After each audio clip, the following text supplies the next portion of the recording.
Well, we are in the month of love, and I know that everyone's looking forward to Friday. Now, one thing that's always involved with Valentine's Day is food, but as romantic as a candlelight dinner could be, it could have the opposite effect if you have the wrong foods that bring around the wrong kind of effects. We're going to be looking at some of those foods and what you need to avoid this Valentine's Day. Here to help us is the expert on the wrong foods. Yes. Sola, how are you?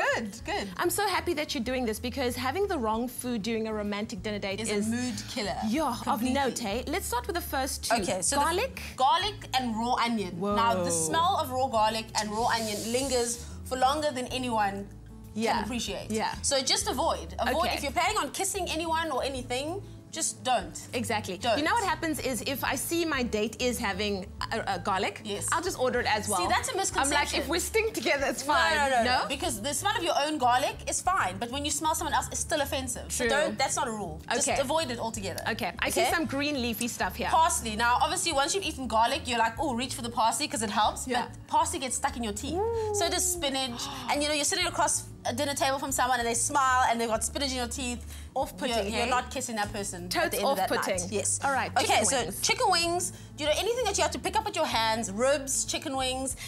You look a little barbaric, like gnawing on bones, licking bones, sucking bones.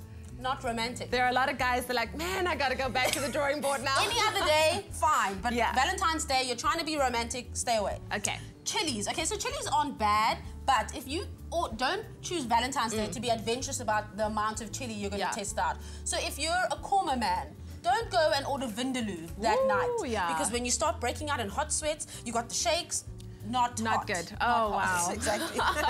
Okay, so then corn on the cob. Also, popcorn is one to avoid. These things get stuck in your teeth, and you know when people all night try.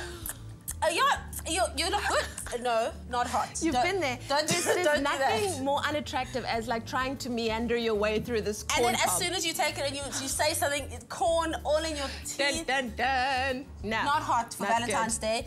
And then beans, because all musical foods, no go. Enough said. Beans, broccoli, cauliflower, Brussels sprouts, musical, no. Yeah.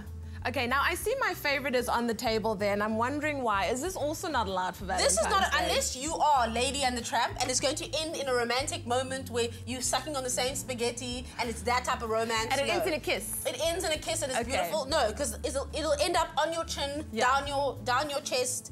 That's not a good look. Not a good one. Not a good look. Sola, thank Stay you away so from much. long pasta. Okay. And actually, carbonated drinks go with the musical food. They're both really musical. So also, no one wants to hear you burp. I mean, one excuse me burp is fine. Yes. But if it's consistent in the night.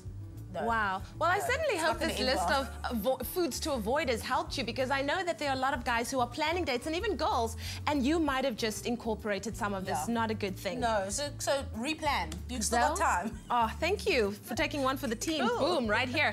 After the break, we've got the Brad Pitt of the culinary world in the kitchen. We'll show you who he is after this.